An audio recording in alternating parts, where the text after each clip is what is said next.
but Gwynn and Chris are just getting started. Sports talk it is. Your hosts, Tony Gwynn Jr. They are getting a nice fat slice right now of humble pie. and Chris Ello. I'm a crazy hot dog eater, for sure. It's time to get you up to speed on all things sports. Yes! Yes! Yes! With plenty of nonsense in between. Oh, look! Here comes our fearless producer! Gwynn and Chris starts right now on 97.3 The Fan. And welcome in, everybody. A very happy Friar Friday to you. Finally a Friday. Gwynn and Chris, very short program today. Going to be with you just for an hour, but we are going to get a lot done in this hour, including a visit with Padres right-hander Michael King. Here's our Friar Friday interview. That's coming up in just a little bit, but Tony Gwynn Jr. is in New York at Citi Field, where tonight the Padres take on the New York Mets. Tony, always a pleasure. How Yes, are we sir. today, sir? Doing good, feeling fine, feeling great. How are you? I'm good. How was, I think when we last left you on the program last night, you were on your way to an Uber Eats run-in with some face stuffing, you said. Yes. Yes. How did yes, that yes, work out, okay? The face stuffing went okay. Went okay. It was followed by a nice 10-mile Peloton ride. Ah, there you after, go. That a boy. Just so I could say I did something yesterday. And then today, got up, had another little workout, and then went to a really good deli. Ah. Good. New York, New York man. has a lot of good food. But I don't know if anybody does a deli better than New York. No, we don't. We do our best here. I mean, I think that, DZ Aikens does a nice job, but there's nothing like a New York deli. There just is not. I don't know what it is, but whole nother league. It's just another league. Yeah, no, I agree. Yeah. So I got a nice little sandwich from the deli today, and that's really sounds my day like so far. like nap time to me, Tony. I mean, too bad you have to call a ball game. Yeah, no, I can't take a nap, unfortunately, because trust me, if I needed one, I would take one, but I feel pretty good today. So hopefully this hour show is as good as the rest of the day has been, and the Padres can finish it off, put the cherry on top with a victory. Well, it's already a banner day here on Gwynn and Chris, because after 4 days of being locked in his home, Mr. Scraby has come out to play, and he is actually in studio today. He's in the building. He's got his little arm sling there. Arm sling, yes. He's doing very well after his right shoulder surgery, and it's good to see you in studio, sir. Thank you. It's great to be here. If it wasn't a 1 hour show, I probably wouldn't be here. But Well, I forged on, and I showed Chris my surgery scars so he can attest that there's actually Yeah, you something actually happening. had a Yeah. procedure. Yeah, either that or you went through a whole lot of trouble to put a bunch of stitches into your shoulder. They did it Which I arthroscopically. find hard to believe that you would have done. So, yes. I gotta tell you guys, medicine these days is amazing. Crazy. They were able to fix my shoulder without even cutting it open, just sticking a bunch of straws in my shoulder, basically. Oh, it's really, they've come a long way. They've come a long, long way. Scraby also said he's not on his pain medication today, so Correct. he might not be as wild and wacky as he's been the last few Let days. me tell you, I have not been taking it before the show because I did Really? not You want to thought be. you didn't think you'd be able Also, to handle it? you were thugging it out the first couple of days, then, huh? On the show Yes. with no meds. Yes, because I didn't want to act like a crazy person and then have that on the radio forever. Well, I have to say I'm disappointed because for radio purposes, it would have been great for the show to have you on there loopy. you should have made a sacrifice and come on But, a little you know, loopy. I Yeah, I think it would have been understand. good. Thank you, Tony. Actually, people have been asking me because I don't drink anymore. How are you doing the pain medication? And I'll just tell you quickly that I've told basically everyone in my life that I'm taking pain medication. I'm taking one 5 milligram pill or whatever, but I gave it to someone else. They have all the pills. They are distributing to me when it's time Really? to distribute to me. You don't So trust yourself to distribute to I yourself. do not want to even put myself in that Interesting. position. No. Interesting. All right. I respect it, Scrabe. I mean, Thanks. that's That's a grown-up adult thing to do. Exactly. Well, because I know what will happen, and I'll take one, and then I'll take another. It's not working, and then the third goes in, and I'm like, oh, this feels good, and I don't want to go down that road. You don't want get to that feeling point. right there. No, This feels good. I immediately went from pharmacy bag to person who's handling. Interesting. All right. Well, now everybody knows. Thank you. Everybody knows everything about Scraby's surgery and his recovery. Let's let some people in on some baseball stuff. The Padres, of course, playing the Mets tonight. I think first thing we need to pass along, Jurickson Profar is back in the lineup. And I got to tell you, Tony, my heart stopped a little the other night when he went down on that swing. I did not know that he previously was battling a little knee pain, but what I did see in that game the other night was when he tried to score from first on that double by Manny Machado, he had a bit of an awkward collision with the catcher of the Oakland Athletics, and I thought that he got injured there and then went out to the field, then came back, tried to hit, and just did not have any strength in that knee. And I was like, oh, no, this could really be bad. Because of the season this guy's have, you root for it on two levels. One, you don't want to see anything happen just because he's enjoying such a great year. But two, he means a whole lot to this team. And to have him right back in the lineup tonight is a good start to the road trip. Yeah, I mean, I after he spoke about it, I was less worried. The fact that he's been kind of dealing with it throughout, the last few years. I didn't see the collision you're referring to with the catcher. I saw that he came around third. He looked like he was a little gimpy as he was coming in, trying to turn up the burners. Right. Those type of – and then plus when he walked off on kind of his own, even though he was limping, that made me feel a little bit better going in. But nonetheless, back in the lineup, obviously a big piece to this offense. Obviously, same things you said. You rooted for him because he wants to be an all-star, and he's played well enough to be one. I know he wants it for his son Kyrie very, very much, and I want it for him. And so it's good to have him back in the lineup. Hopefully we see no ill effect from it. Yeah, good start to everything. And, of course, Matt Waldron will be on the mound tonight against former Padre Sean Manaea. Not going to worry about Manaea too much. I'm going to think mostly about Waldron.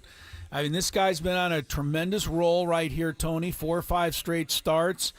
Expect him to go out and, dazzle him with that knuckleball again. I mean, this is the same situation that he's been taking advantage of recently, Tony, and that is no matter what the New York Mets hitters tried to do today in preparation for this game tonight, who's going to be able to throw him a knuckleball? They're going to have to adjust to it once they start seeing it in the game, and he's been able to really use that to his advantage.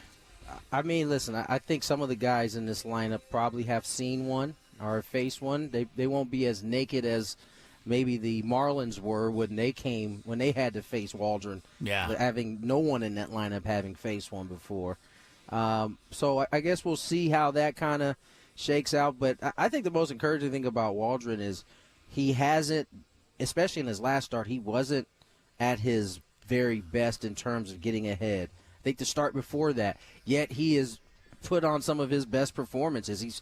He's learning how to pitch in spots where maybe he's not landing the knuckleball as often early in the count, where he's got to use the sweeper or the fastball or the cutter to find a way to get back into an at-bat, and then he's able to use his knuckleball again. And I thought his last start he started to get fresh with that knuckleball. We saw the slowest one I think we've seen.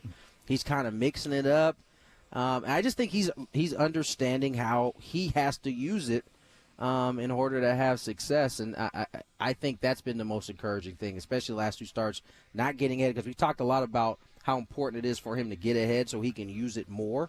We've seen him win starts at 55% knuckleball. We've seen him win starts at 32% knuckleball, and I think that's important in his kind of journey of, using the knuckleball. Yeah, it's been great, and it's really interesting when you think about it, because if you go back to the beginning of May, and we would have said, tonight's starting pitcher's Matt Waldron, everybody would have gone, oh, no.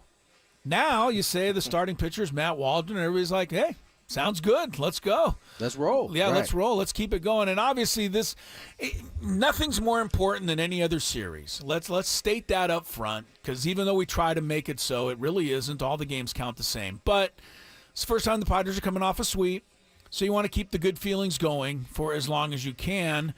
And you kind of touched on it yesterday. There was a little, maybe a better feeling on the plane the other day coming into New York. And, the more you keep winning, hopefully that grows a little, Tony. You're not going to get carried away, but, not going to hurt to win 2 or 3 more in a row.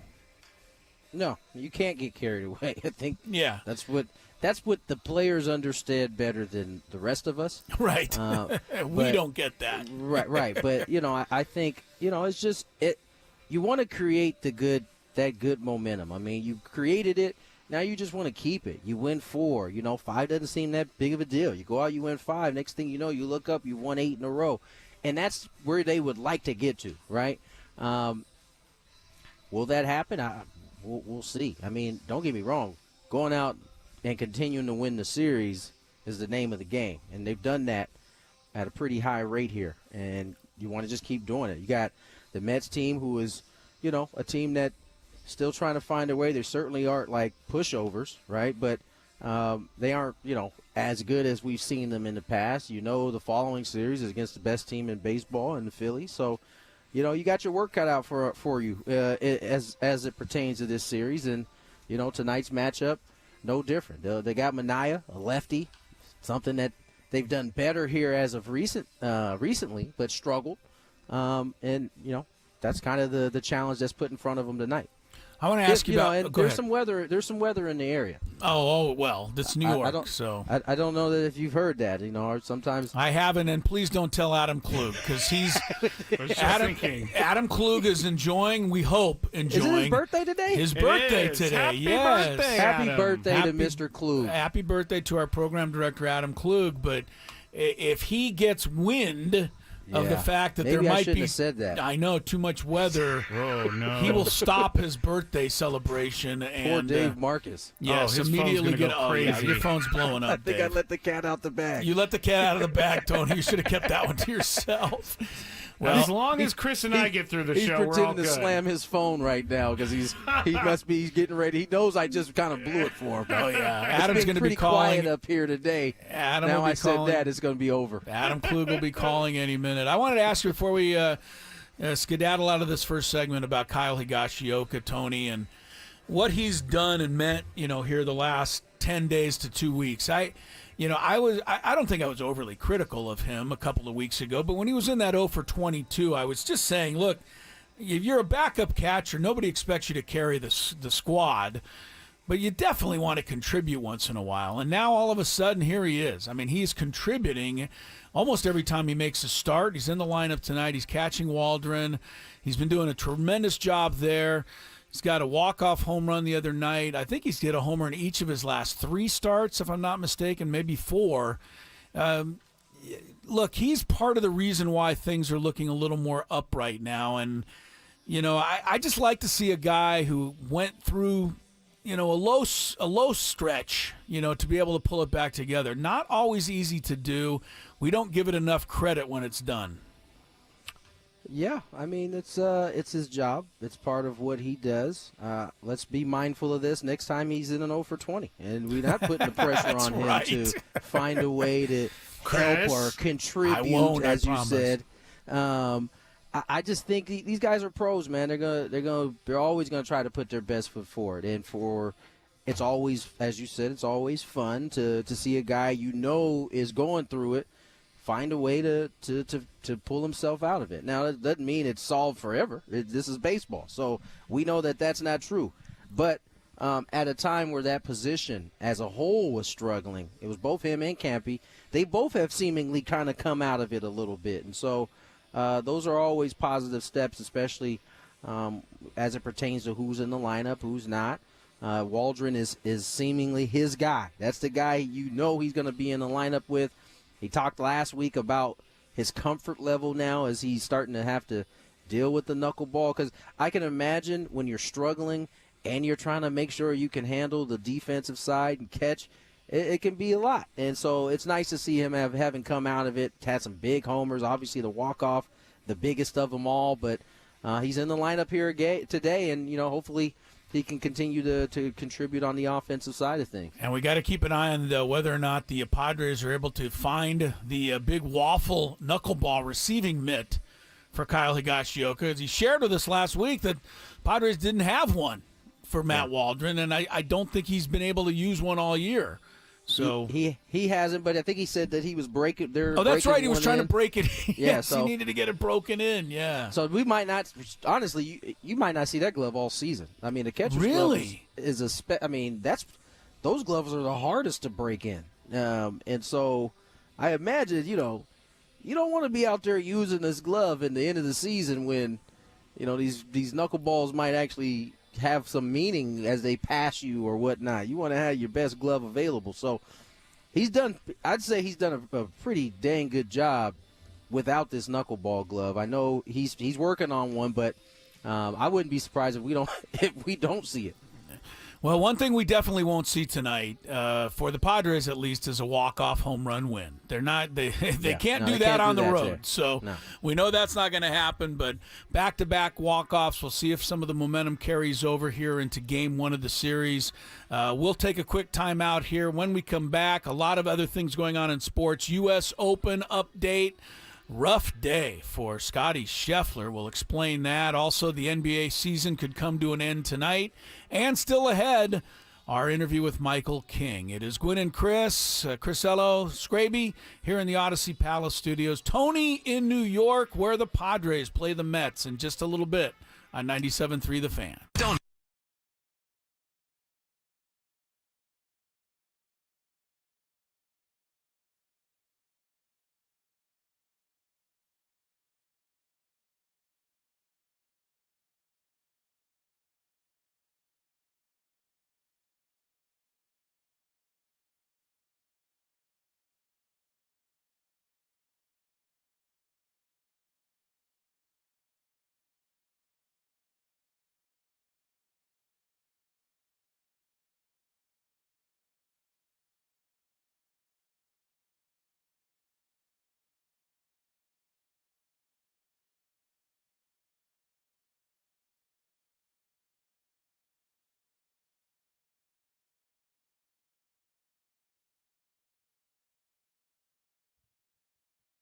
Hey, everybody, it's Scraby here for SD Fat Loss, and I lost 40 pounds thanks to SD Fat Loss. I am still right there, and that is because they have helped me with my maintenance program, and they have really helped me getting into the mindset that I needed for the rest of my life because, hey, I am not 25 years old anymore. I cannot be eating like I was eating. My metabolism didn't like it. My body didn't like it, but now that I'm back on track, I feel as good as I've felt in a very long time. I'm more rested, and it doesn't hurt to take some weight off your body because then your joints feel better as well. SD Fat Loss, right now, if you give them a call and you tell them Scraby from 97.3 The Fan sent you, you can get up to $200 off. Not up to. You will get $200 off your program if you give them a call, if you take them up on their offer right now. Give them a call, 858-665-3211, or just go to sdfatloss.com.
It is 2:22, and that means we're back. I'm Gwynn and Chris. That little organ music means that the Padre lineup is in, the entire lineup for tonight's game. We discussed a little bit of it with Tony in the first segment, but yeah, Jurickson Profar right back in there. Sat out only the one game. I mean, to me, that's like a big whew. Because I was, you know, when you go off without any contact, and a knee, and even if you hobble off, that can still be ACL damage. Yes. I mean, I've seen a lot of players, athletes walk off the floor or off the field that turn out having ACL.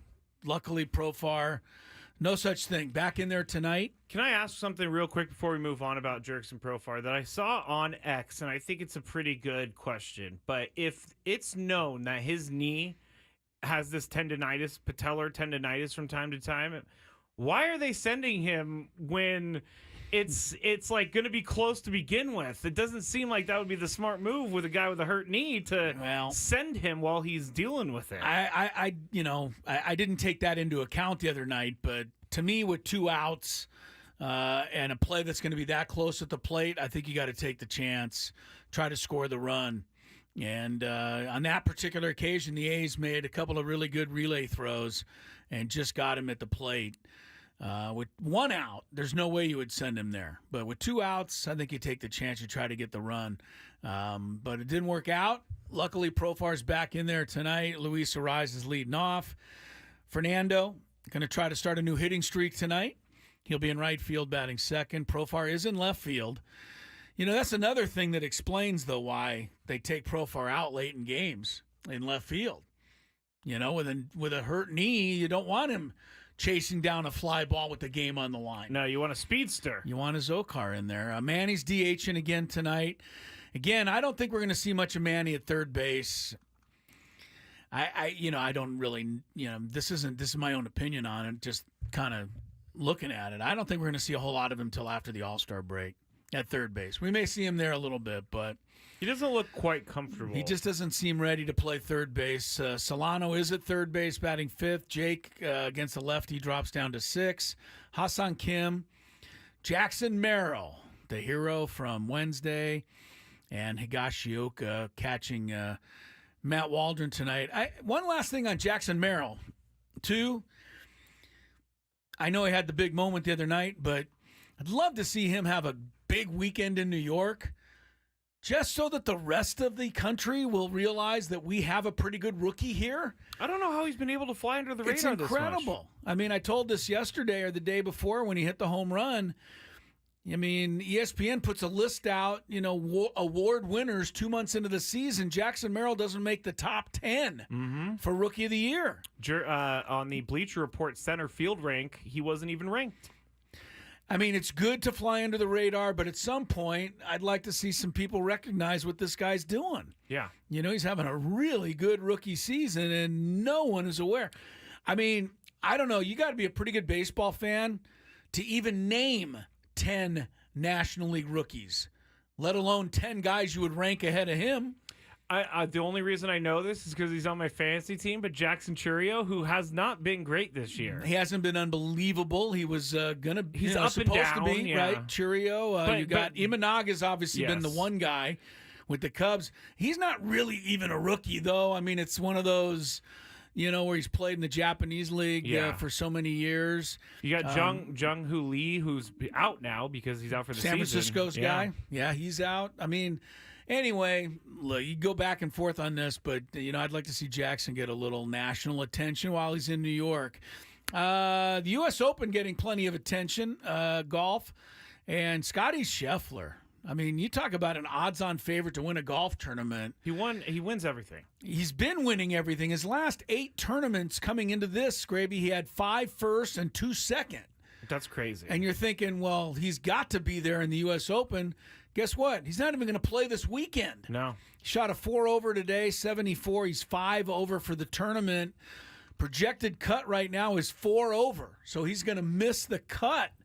I tell you, that's actually shocking. That is very surprising, considering he doesn't miss cuts. For the way he's been playing going in. Elsewhere on the guys at the top, You got still Patrick Cantlay there at 5 under, but he's now a shot behind your guy, Scraby. Aberg? Ludvig Aberg from Sweden.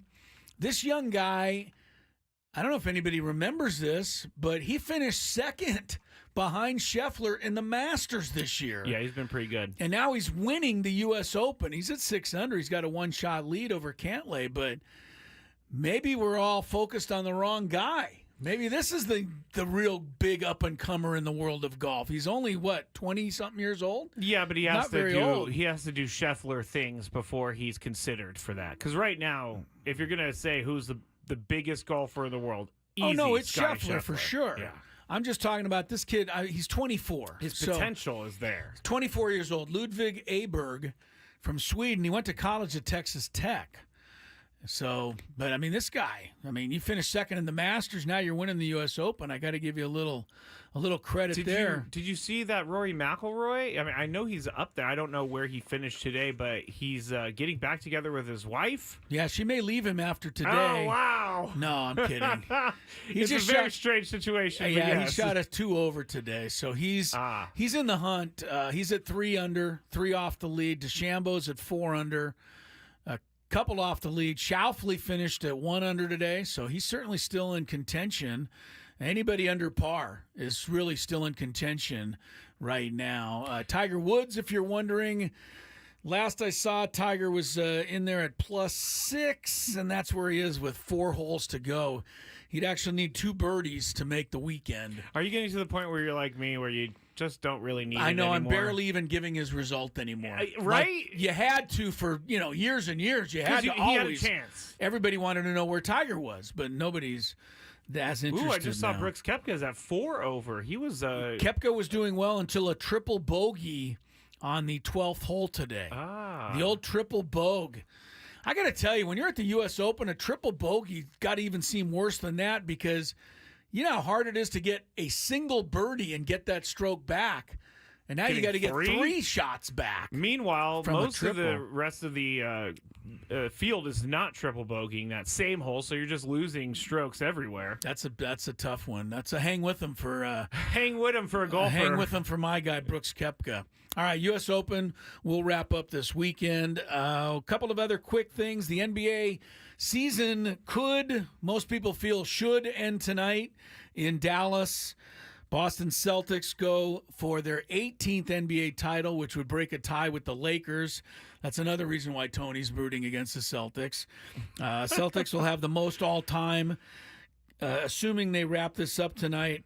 One thing that they can accomplish that has never been done before, the Celtics, if they win tonight, will finish the playoffs on an 11-game win streak. Wow. No team has ever wrapped up an NBA title on that long of a win streak before. So give them their due. I'm not a fan. I think they've had a lot of luck, a lot of injuries out there help them, and Doncic playing like an idiot. The Celtics have taken advantage of all of this, but you got to give them their due when they've won 11 consecutive games in the playoffs. I gotta 10 say, going yes. for 11 tonight. So. I got to say, and I'm not just saying this because I want to, hurt basketball fans' feelings out there, but this might have been the worst finals I've ever been a part of in my life.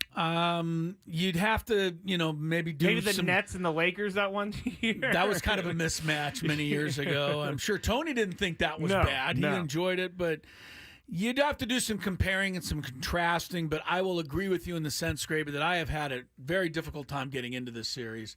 And it also seems like, although Boston won Game 1 with a good performance from Porzingis, it seemed to me more that Dallas lost Game 2 and lost Game 3.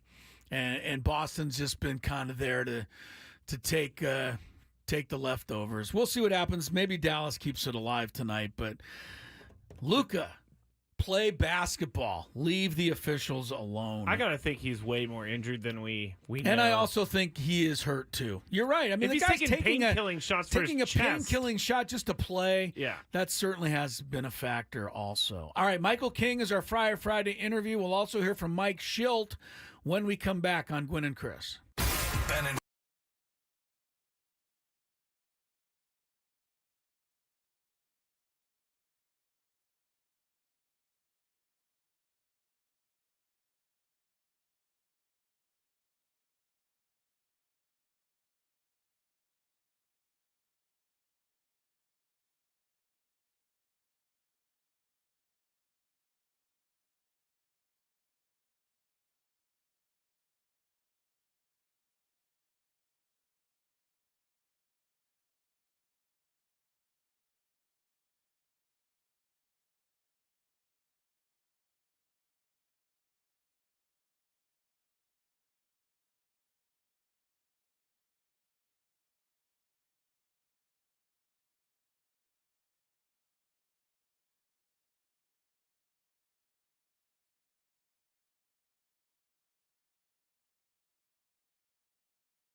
All right, 2:39 is the time. Crisello, Tony Gwynn Jr. in New York City. He's getting ready along with Jesse Agler for the play-by-play call of tonight's ball game. Padres, Metropolitans, getting underway shortly after 4 o'clock. That means Sam Levitt's pregame show shortly after 3 o'clock following this here program. That's the Eco Water SoCal pregame show with Sam Levitt. Do you know if we have Big Frank on the board tonight or not? We got Scraby? Big Nick. Oh, we don't have Big Frank. No, we got Big Nick. Big Nick tonight? Yes. Because if we had Big Frank and Sam Levitt, we'd be going New York, New York into tonight's game.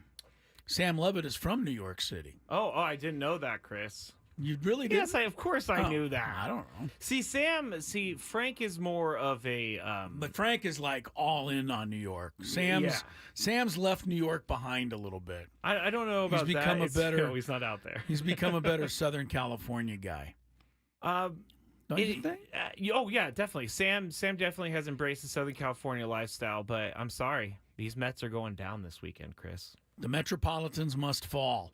Must fall, I say. We will see if the Padres can extend. What do they have? A 3-game win streak? Yes. Seems like 10, the way people are reacting to it right now. See, a win streak with an off day was so much easier for us on the station than before. People have been just giddy the last 48 to 72 hours around here. Mike Schilt speaking to the media in New York prior to tonight's game. Question was posed to Mr. Schilt, the manager of the Padres, about the Padres' issues against left-handed starting pitching. Now, the last 2 games they faced left-handed starting pitching. They won both games, so feels like they did a little bit better. But to be honest, they didn't exactly blow out either of those 2 A's starters. They got 3 runs one game and I think 2 the next. So, the issue is still asked. What's the problem against lefty? Here's Mike Schilt. Yeah, the numbers are coming up. I think they'll get to where they need to get to. There's not this blindness like, they'll just show up. No, there's some intentionality of individually, collectively. What are we doing? How are we doing it? Making sure ultimately in simple terms, we have the right approach with the right swing. So, guys are working at it. I have complete 100% confidence in our hitting coaches and our players. And, it's a high baseball IQ group, and, it's a game of adjustments, and sometimes they're easier to make than others. But we're on it. I can confidently tell you that. Yeah, well, if they're not on it, we've been on it. And the only way I'm going to stop being on it is when they, really take off. It's been almost 2 months since they've really put the screws to a left-handed starting pitcher. I'm talking like getting like 5 runs off a guy, 6 runs. Yes. It's really been a while. So, they're going to have a chance tonight against Minaya. They'll have another chance tomorrow against Jose Quintana. So back-to-back lefties to start this series in New York. One guy who will not pitch this weekend is Michael King, but he's coming off an electric outing Wednesday, 12 strikeouts over 5 innings. My goodness. He had 10 through 4. Well, the most you can get in 5 innings is only 15. You can only get 3 strikeouts an inning. Can't you get more than 3 if they get to the base? Conceivably. I never understand that. No, if you strike out the third batter of an inning, but the catcher drops the ball and it rolls away and the batter makes first base, then that does go into the books as a strikeout. And then you conceivably could strike out the next batter and get 4 in 1 inning. It happens about once every 5 years, maybe. Yeah, it sounds in baseball. Like that. Sounds like that. Yeah, but basically, the most really you could get in 5 innings is 15, and he had 12. And he's back in New York where he played last several years, part of the Juan Soto trade. We addressed all of that stuff with Michael King in today's Friar Friday interview, which you can now enjoy. And indeed, our Friar Friday interview today with Padre pitcher Michael King, from New York City, where the Padres are going to take on the Mets tonight. And I bring up New York City, Michael, because I guess it's a little bit of a homecoming for you. You were there in New York for a while. Is it kind of fun to be back, even though you're on the other side of town? Have you got to see anybody the last day or so? Oh yeah. It was great having an off day here. It's fun too. So we went out to dinner with my wife and met up with some friends last night. So it's been great being back here. Yeah, New York. I was curious when we talked to you before the season, and you're part of this big trade, and Soto goes to New York, and all you guys come out here, and he's having a really good season. I mean, let's be honest, Soto's having a great year. You guys, I think, are as a group, Higashioka, yourself, Vasquez, etc., are really starting to contribute more. Did you feel any pressure at all, extra pressure, maybe early in the season when you look and see what Soto's doing and thinking, we got to hold up our end of the bargain?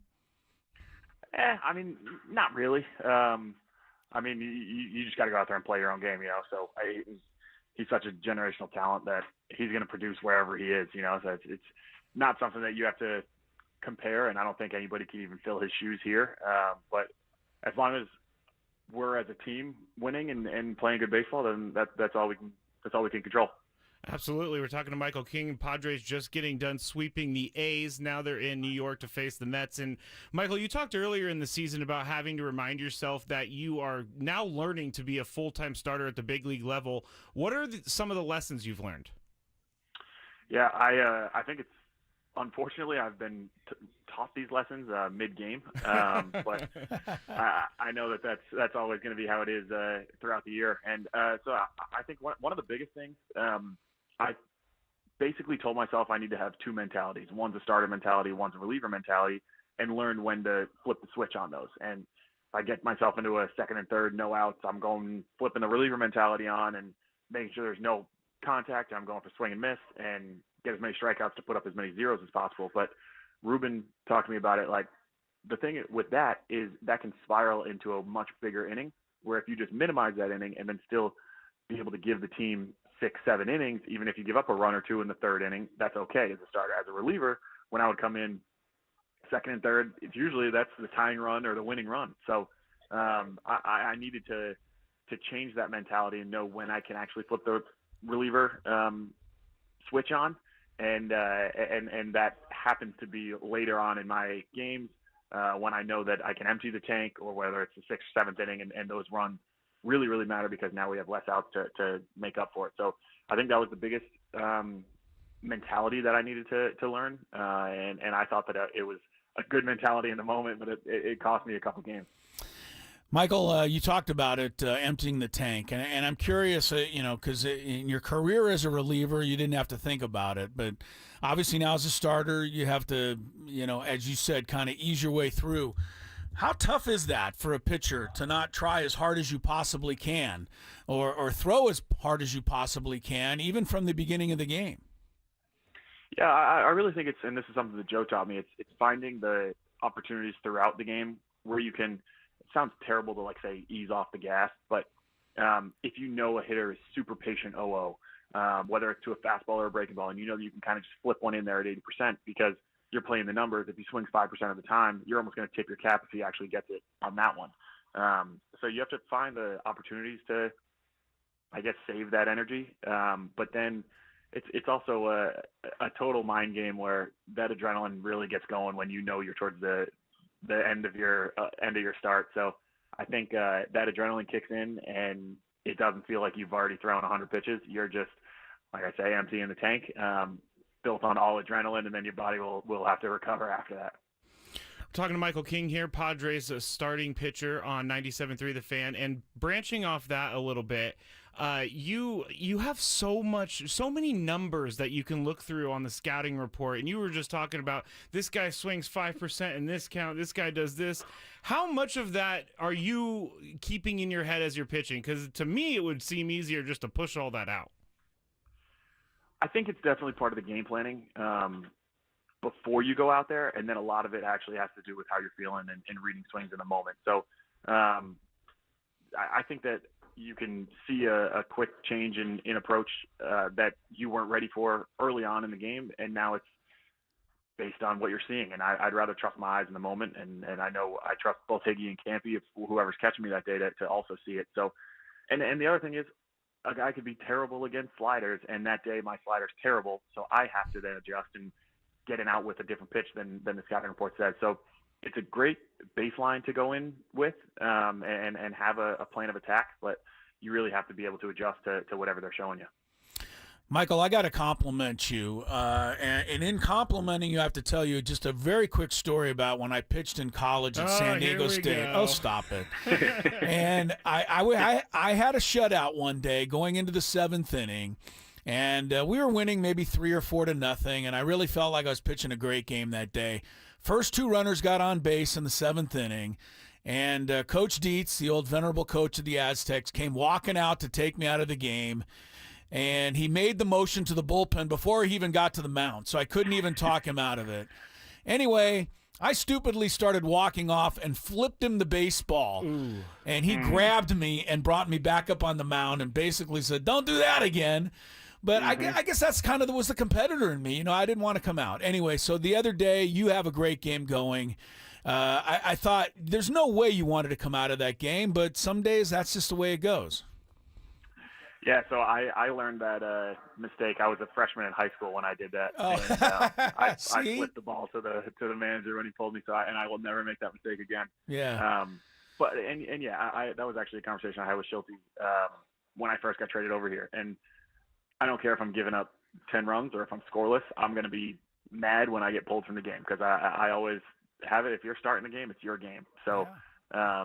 I told him that, and I said there's definitely going to be no hard feelings. It's just the competitor in me, and especially if I'm leaving my own runners out there on the bases, I want to be the one that can finish the job and do it for the team. But obviously he has all the data and he's got the game feel where I'm out there just running on pure adrenaline. So he always makes the best decisions, but in the moment I definitely don't agree with it every time I get pulled.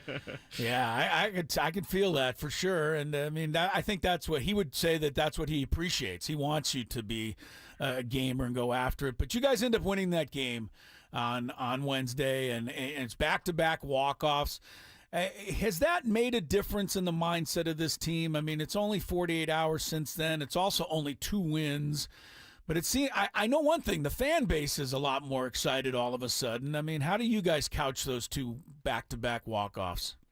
Yeah, I mean, I think it's preferred to blow everybody out. But when you can actually come together as a team and win close ball games, it definitely shows you something. So I think a little bit of that, but also especially in the game that I pitched in, we blew the lead, so it's like the hitters then took care of the pitchers, and we gave up the lead late in the game too, and there was no quit in us. So it's awesome to see each other. I always, I don't know, kind of put the pitchers against the position players, but like we all pick each other up, and the position players are going to go out there and only put up 1 for us, and that's the time the pitchers need to show up and throw a shutout. And then it's the opposite where, you give us a lead and the pitchers blow it, and now it's up to them to make up for it. So it's been really good team wins, but I definitely would love like a 10-0 blowout today.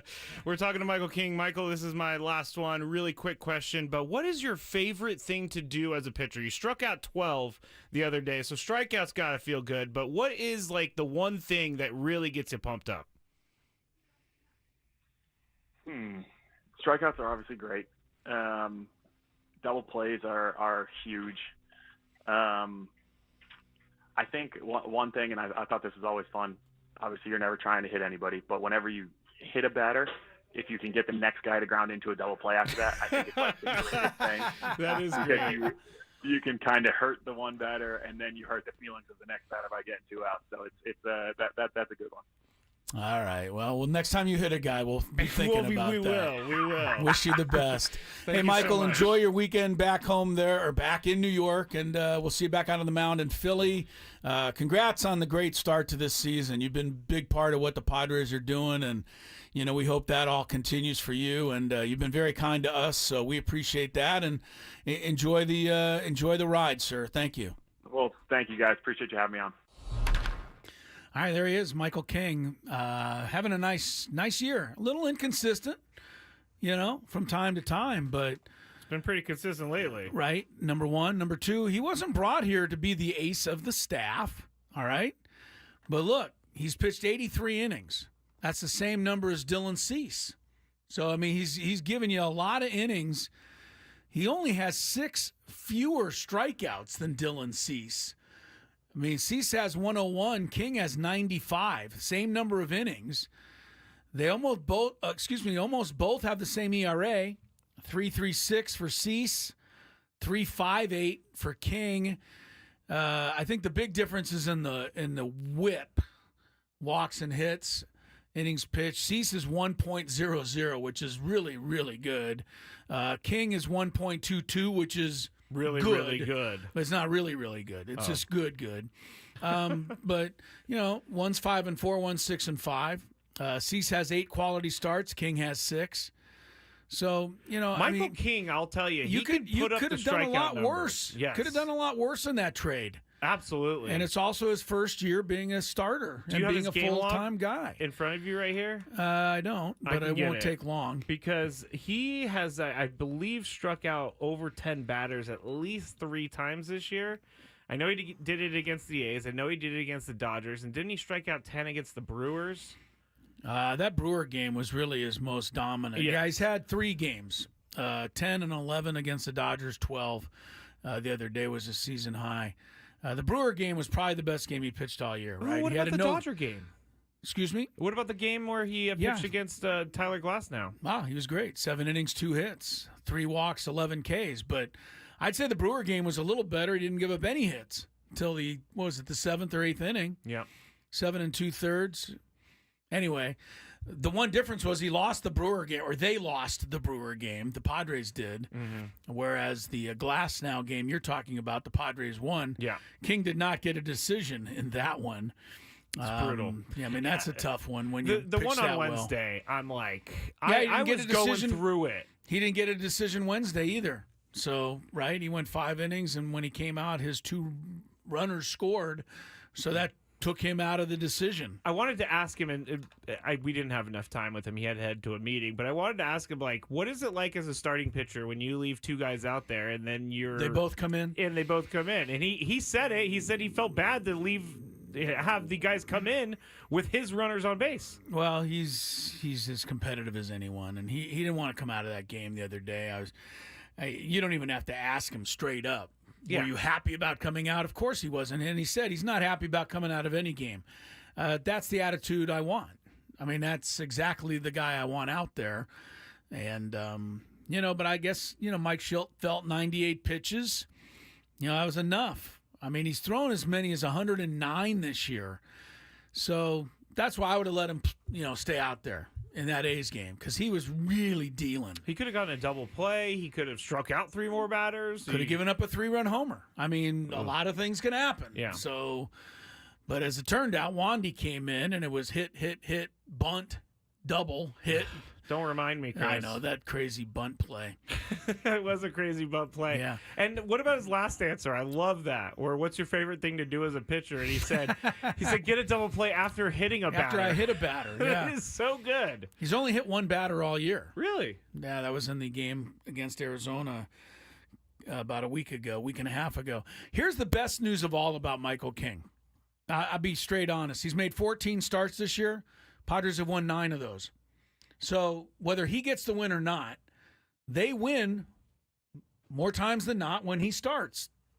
You can't ask a lot more than that from your number 3, or in his case, I guess 4 starter, right? Yeah. So, I think King's been good. And I said it the other day, Higashioka started to pick it up. Vasquez has been invaluable. The Juan Soto trade will never be looked upon by, too many people as a wonderful deal for the Padres. You don't think so? I think it. I know where you're going, but you don't think so? I mean, Soto's going to maybe be the MVP of the league, and you're going to be able to say, well, we traded that. But as we've discussed, they had to make the trade. They had to get the payroll under control. They did. And in doing so, where would they be without King and Vasquez right now? You have Darvish and Musgrove injured. what would you have? You'd have a one-man pitching staff. You'd have Dylan Cease. That'd be the only guy you have. So, you really are kind of in a situation where that trade saved you. Mm-hmm. Maybe a two-man staff. You'd still have Matt Waldron. But you know what I'm saying? I mean, it's turned out to be beneficial in a lot of ways for the Padres. I always find it as good as Soto's been. You can look at this and say, hey, it's worked out okay. I always forget what I'm about to say. No, you don't before I say always. it. Tony does that more than you do. And I do it more than both of you combined because I'm older. You know what? Let's check our legal ID and maybe I'll remember. All right. KWFN and KWFN HD1 San Diego. This is Fernando Tatis Jr. A leadoff home run for Fernando. Second pitch of the night. Padres play here on San Diego's #1 sports station, 97.3 The Fan and Odyssey Sports Station. Got it. So it always amazes me because you asked him about coming here with Juan Soto going in exchange. Do you ever look and see what he's doing? It always amazes me that these guys say they don't because not that I don't believe him, but it's only human nature to want to look up Juan Soto's stats as a pitcher, right? Like you were the guy who was traded along with some other people, but it's human nature to want to know. And I find it amazing that those guys are able to block that out. I doubt they are. That's what I know. I'm not going to call him a liar. No. I mean, he's giving the answer he should give under these circumstances. But you got to take a peek at what the guy you got traded for is doing. Yeah. You have to. You just either for motivation or same for way, satisfaction. The same way as whenever any player from the Padres leaves here, whether it's free agency or trade or, whatever the case may be, all of us as fans feel some type of way every time that player does something good. There's always a Josh Naylor comment for me somewhere. Josh Naylor. Man, I wish that guy would stop hitting home runs. Me too. Yeah. You know who did stop? Guys like Fran Milray has stopped hitting home runs. I know. Fran Mil's like out of baseball. That's so sad. That's so weird, man. I just love that guy. Manny Margot's got a haircut. Manny's still in baseball. Manny Margot is Twins. I think. Whoa, hey.